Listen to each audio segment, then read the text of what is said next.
Okay, let's talk about our cups. I know everyone has heard of that saying. I'm gonna hold this. Hold on. Okay, cool. Um, you've heard that saying, you can't pour from an empty cup. People also say the airplane quote that's like, you can't put someone else's mask on before you put your own mask on. Both of these are so cliche, but they're so true. So I'm Alexa Mapstone. You saw me a little bit ago as a um, outreach person for Columbia Gas, but now I am an advocacy person, a self-care advocate for you all. So switching roles. So what are we going to talk about? The agenda. What is self-care? Because first and foremost, we got to lay that out before we get into the nitty-gritty. We need to evaluate, what is your cup filled with? What does your cup look like? We're going to talk about self-care tips, and then we're going to talk about what tips you should implement throughout your day. And then we are going to talk about what changes you can make. So there is research on self-care practices for everyone, just in general, what's good practices to keep. But everyone has their own life. Everyone here has their own stuff going on, no matter what that is. So you need to figure out what is capable for you, what is realistic to add to your day. So, what is self-care? So the definition that we're going to use today is being able to safely express yourself. That's the definition we're rolling with. I feel like when we talk about self-care, we think about physical self-care. So you're thinking about exercising, doing yoga, getting a massage, getting your nails done, getting your hair done. We're thinking about those type of things. And honestly, self-care can look like that. Self-care physically is important, but we need to address emotional self-care because let's face it, when we do those things, they make us feel good in the moment, but we want to feel good over time, the big picture. How are we feeling overall? So that's when emotional self-care comes into play. So we need to feel safe saying how we feel. So something that I've done is having a self-care buddy. So having that friend that you can call and just say, this is how I'm feeling. You just need to listen to me. I just need to talk it out, get my feelings out. If you don't have a friend, use a journal. Just get it out, let it out, because bottling stress, oh my gosh, I'm talking for days about the issues that happens when you bottle stress. You increase your risk of cancer, you risk your chances of being depressed, anxiety goes up. Seriously, there's so many harmful side effects to holding the stress in. You want to be able to express it. Also, this little chart on the side, these are self-care ideas that you may not have thought of. So, for example, I just journal, just talk to my self-care buddy, and I'm like, wow, man, I'm really feeling alone. I'm really feeling alone right now, and I just really want to feel loved. So on the chart, it says comfort food. Eat a comfort food that makes you have a memory of love or reminds you of someone that you love.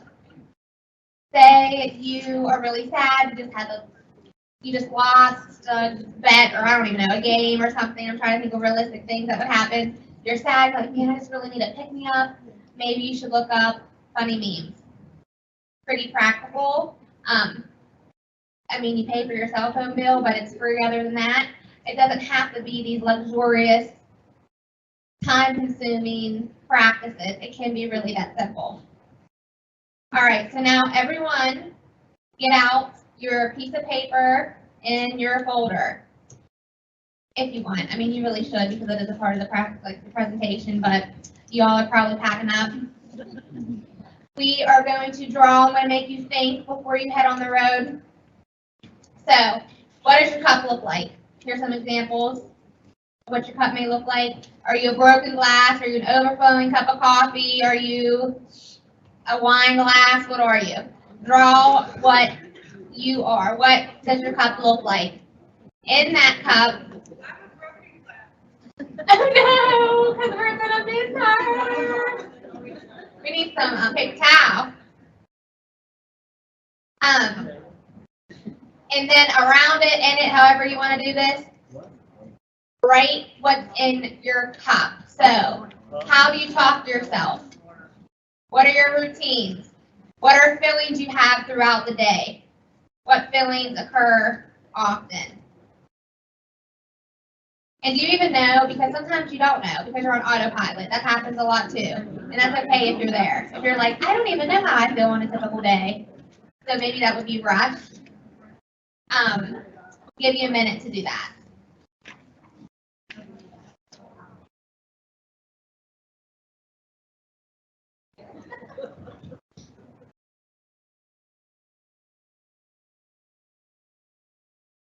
There's going to be different things in our life that adds to our cup and subtracts from our cup. And not every addition is a good thing, and not every subtraction is a bad thing.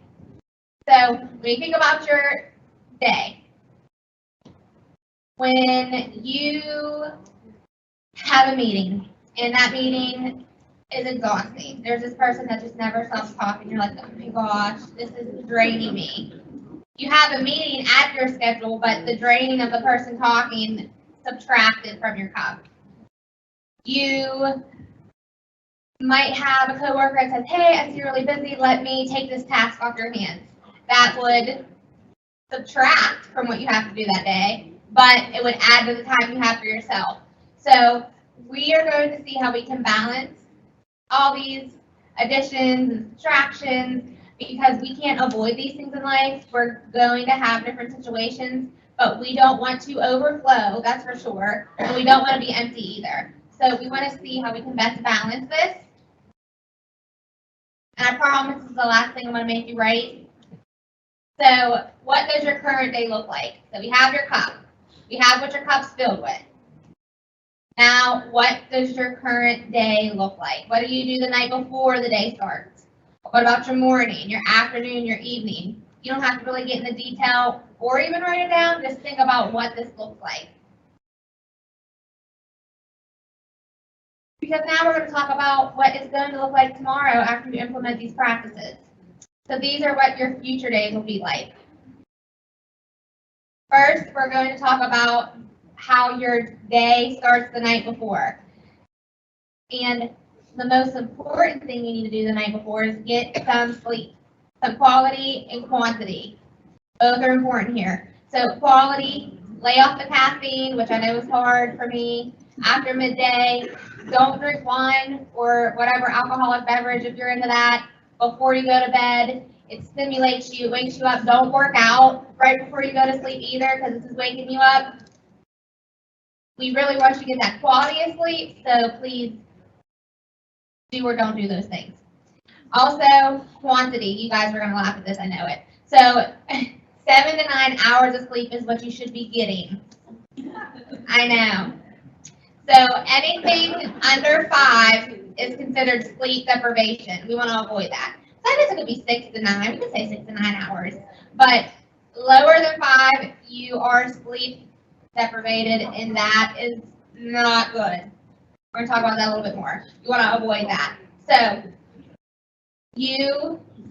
when you get this sleep, your brain has the time to process the day. So that allows you to get enhanced emotional regulation, your enhanced time management. You can literally everything's increased. Sleep is the most important thing, and I don't think we think about that like that as much. So make sure you're getting that sleep in because you're preparing for the day. You're getting that bandwidth ready. We only have so much, right? Our cup's only so big.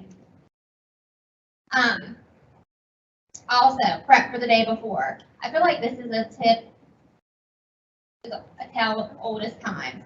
Like what you can get done the night before to save you in the morning. Because I know it's so much easier to lay my daughter's outfit out and then put it on her and leave and trying to find an outfit that she likes and that matches and that's appropriate for the weather before we head out the door. So whatever you can do before, please do that. And I love this meme. So in the morning, we wake up. The first thing you think is probably like, oh, I want 5 more minutes, or oh, I can't believe I have to do this today. As soon as that happens, catch yourself. Catch that thought. We don't want our first thought to be negative. Take 18 seconds to shift it, according to research. So take 18 seconds, you're getting up out of bed, and that's, everyone can dedicate 18 seconds to this. 18 minutes, maybe not. 18 seconds, definitely. So you want to set the intention. So using coffee as my example. I'm waking up. Oh, I can't wait to get that cup of coffee. It's going to be the best cup of coffee. I can't wait. Can't wait to try my new creamer out.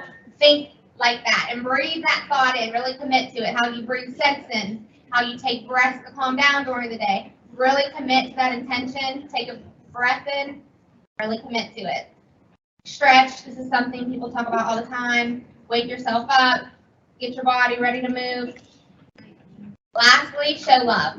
So in the mornings, like I said, we rush. We don't want to be late. We don't want our kids to be late. We need to get where we need to go. If you don't have kids, it's enough getting yourself ready. Why are we rushing out of the door? Why do we want our kids to match? Why do we want our dog to be fed before we leave? Because we love them, right? If we didn't love them, we wouldn't care if they ate before we left or if they were dressed appropriately for the 0-degree weather. We love them. So we need to remind ourselves this while we're getting ready in the morning. And also, you love yourself. It's not always about other people, too. So you're getting up early and getting dressed because you love you. So remember this in the chaos. Let me show some love in this moment.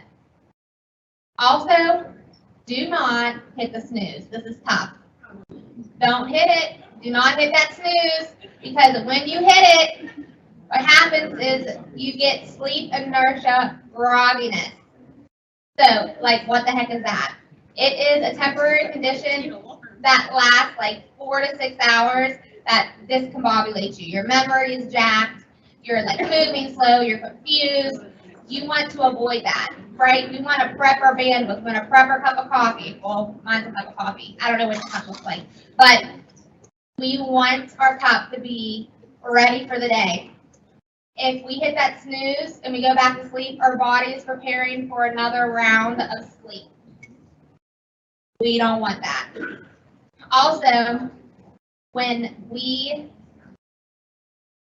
do these things with our sleep, we're not getting the appropriate amount of sleep, we're not getting the good quality and quantity of sleep, our hippocampus function is decreased. So we can't recall good memories, but guess what? Our amygdala is through the roof. Like it's functioning super high when we don't have enough sleep. So we're able to recall all these bad memories very easily. So not only avoid hitting the snooze, but also get that quality and quantity of sleep that you need. It's real important. Also, you don't want to not follow through on the first commitment to yourself. You're waking up, set my alarm for 7 o'clock, and I'm like, snooze. Okay, well, I'm a loser because I already lost, I already failed my first commitment to myself. Don't set that. Don't set that pattern up for your day. All right, now we're at work. We got everyone ready. We're walking into the office. We'll say it's afternoon, and you took one day off, and look, all those messages you have. So for work, we're talking about boundary setting and breaks. So why is boundary setting important? It's so important because you want to avoid burnout. I'm sure everyone has heard about burnout at this point. I'm not going to take a lot of time going over it, but what I thought was interesting is that remote workers report higher burnout than those in the office. I think this just speaks to the boundaries we need to set between work and home. So how are we going to set these boundaries? I'm going to use myself as an example. What are your values? My value is respect. I need respect in any relationship I have. Any work, friends, romantic, I need respect. So what does that look like? Because as we grow up, we see respect displayed differently. So respect to me looks like honoring my time. Because I love me time. So if I don't have enough for me time, I'm going to be very sad, mad, and I'm going to feel disrespected if I didn't get to have that because someone else took up my time. So that boundary can look like telling others to check your schedule before making a meeting with me. Or if you are out of the office that day, hey, maybe you could wait till tomorrow for that. I don't want to get anyone in trouble, but of course, check with your boss. So avoid blurred boundaries. So this would look like, yeah, I said I was out of the office, but I saw this email and it was important, I responded. Make that commitment to yourself. Don't make blurred boundaries. If you said you're out of the office and you're going to respond tomorrow, hold that to yourself. Of course, check with your managers. Also, set the boundary and communicate it. So if my boss is okay with me working 7 to 3 every day, my expectation is I'm going to work 7 to 3, and after 3, I'm out. It's me time. It's my family time. It's whatever. So hold that boundary for you, set it, and communicate it so everyone else knows, so then they know when to talk to you. All right, breaks. Remember, 18-second shift. Take breaks during the day. Identify how you're feeling. You want to abrupt that autopilot, so get up and move, and take the time to name your feeling. Research shows if you name how you're feeling, you are already getting control of that feeling. So you want to name it, to get control of it. Affirmations, remind yourself how great you are, and change that perspective. So instead of saying, I have to go to this meeting, say, I get to go to this meeting. All about perspective. Last, the day is coming to an end. Leave the day in the car. We're in social services. We see a lot of hard things. We hear a lot of hard things. We want to leave that in the car. We need to set that boundary. Leave it at work. If you work from home, leave it when your laptop shuts. Set the intention before you go in the house. I'm going to have a great night with my family. I'm going to have a great night watching my TV shows, whatever that sounds like. Because we don't want to get in the house and kick the dog for what your boss did. Really leave it. Leave it where it needs to be. So if you don't have any plans that night, get home, wash the day off. Start to unwind. Start to relax. Do your skincare routine if you have one. Change into comfy clothes. Set your alarm. Do all the planning things that I said in the first slide. Get that taken care of so then you can unwind and relax. I know not every day I can go straight home, so if I have a hobby I have to do, like take my daughter to dancing, on the way there I'll listen to music I want to, or I'll read a book while she's in class. Just make sure you have at least 15 minutes to yourself. Bedtime. So everyone talks about breathing and has all these like crazy calculations on how you should breathe in and hold and then breathe out. Research shows as long as you breathe out longer than you're inhaling, it'll work. Reduce lights, blue lights, and noise. So blue lights is your cell phones, your laptops, Kindles, anything like that. White noise machines, I love those, block all the outside noise. And then comfort while you're sleeping. Is the temperature set right? Do you have the right pillows? Did you set yourself up to have a good night's sleep? So look at your paper. What did you write down? What did you like that I said? What changes can you make to your routine? That's something to think about on the way home. And hopefully tomorrow night you're looking like Homer Simpson because you're just so happy because you practiced self-care and you're just loving yourself now because you're worth it. And you care about so many people. You're in social services.